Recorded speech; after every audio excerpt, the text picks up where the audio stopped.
This is not a forensic evidence packaging container.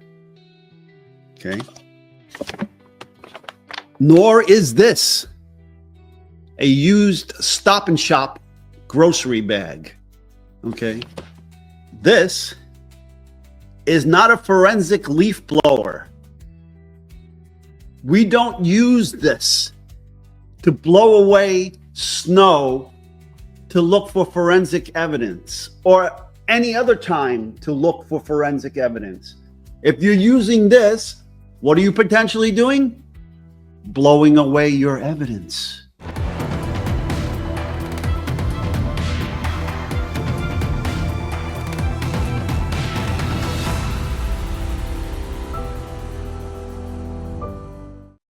Okay, there are standards and practices, okay, for processing crime scenes in the snow. Had they called true forensic professionals to do a crime scene investigation, they would have known that. I mean, think about it. It snows all over the world in many places, and you would think in a place like New England, where it snows a lot, that this was the first time they had a crime scene in the snow. And their audit that Canton PD audit about what transpired, said this was a new and novel thinking out of the box idea, and it was great. So obviously they didn't have any forensic experts on that panel that did the audit, because that is nonsense. Okay. There are standards and practices and procedures for just this thing, okay? If there wasn't, then nobody in the world would ever be able to process a crime scene in the snow. And it's just like when you're sifting soil. Instead of soil, you sift snow. There was no crime scene per se investigation. There was no crime scene investigation per se. They didn't have crime scene people. There's no photographs. There's no chain of custody. There's no measurements. There's no 3D laser scans. There's nothing. Where's the sketches? Okay, please, people. This is an injustice of the highest order. Evidence will establish that Michael Proctor himself, the lead investigator and architect of this entire case, has a long-standing and personal relationship with the Albert family. You heard that correctly.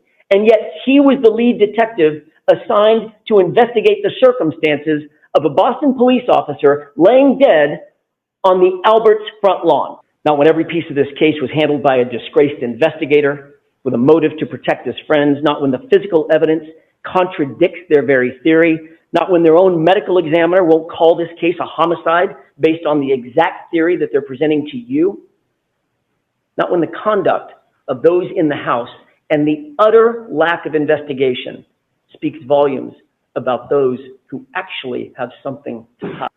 By the end of this trial, you'll conclude that Karen Reed is not guilty of hitting John O'Keefe with her SUV. There was no collision. When the medical examiner for the state looked at it, they generally said blunt force trauma. They had it undetermined. And so we brought it to the renowned neurosurgeon who does exactly this.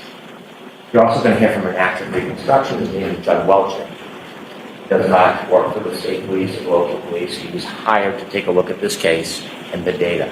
So he will come in and explain to you exactly what I talked about, how the data from that black box coincides with the cell phone and the movements of the car, the moments before, during, and after the defendant struck John O'Keefe with a car. There are 3 charges against the defendant in this case. The first one, second-degree murder. When most people hear murder, they instantly think shooting somebody, stabbing somebody, playing, deliberate premeditation. We are not going to try to prove that Karen Reed tried to kill John O'Keefe. We're not going to try to prove to you that she intended or wanted him dead. That's not second-degree murder.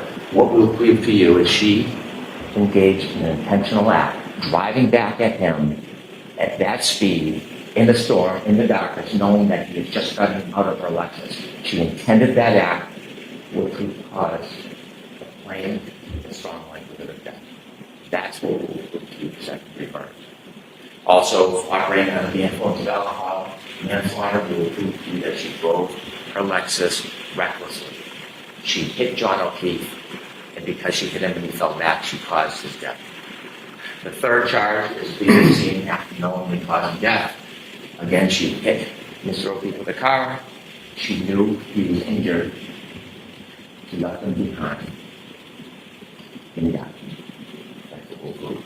This case will come down to the science and the data. The science and the data that cell phone is the best of historians.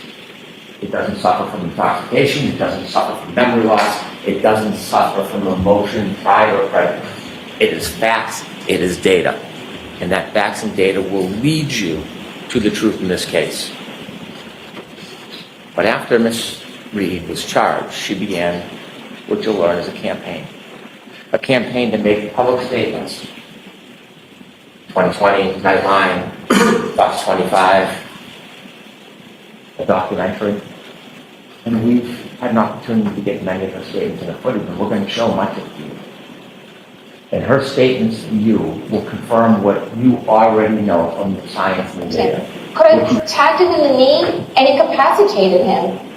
He didn't look mortally wounded as far as I could see, but could I have done something that knocked him out and in drunkenness and in the cold didn't come to again? And this would have been the moment you dropped him off at the party. Yeah, would have had to. The evidence in this case will establish above everything else 3 points. There was no collision with John O'Keefe. There was no collision. There was no collision.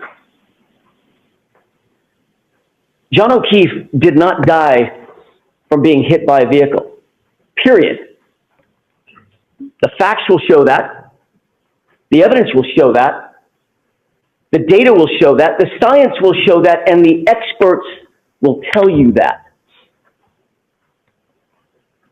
You'll learn that the Commonwealth has pinned its entire case on a brazen and a flawed assertion that is untethered, unconnected to the facts and to the evidence. So how did we end up here? How does Karen Reed end up sitting in that chair on trial for something, for an event that literally never happened? Well, the evidence is going to explain it. And it can be summed up in the following text message at the very beginning of this investigation. A text message of a now fired Massachusetts State Police officer named Michael Proctor.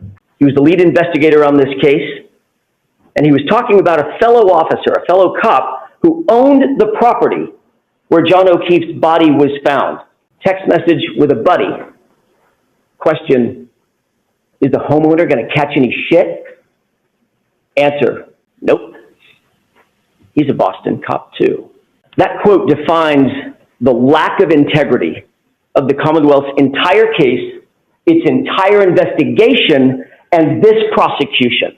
During the course of this trial, you'll learn much more about Mr. Proctor, why he said that, and what it really means.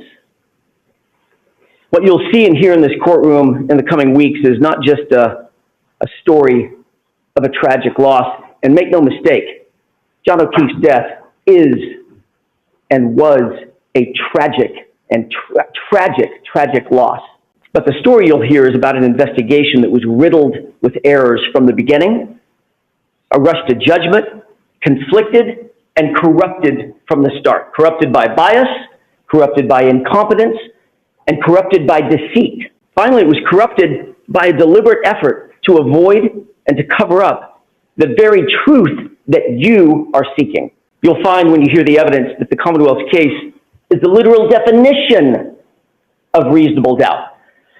They won't be able to talk their way out of it. They won't be able to explain their way out of it. They won't be able to excuse their way out of it. And they can't meet their extreme burden of proof, which the court will tell you is beyond any and all reasonable doubt and to a moral certainty. He's been disgraced by his own agency, not by us, by the Massachusetts State Police. Investigated, suspended, and fired. You have any idea how hard it is for a state trooper to get fired? The evidence is going to show that Michael Proctor earned it. Every bit of it.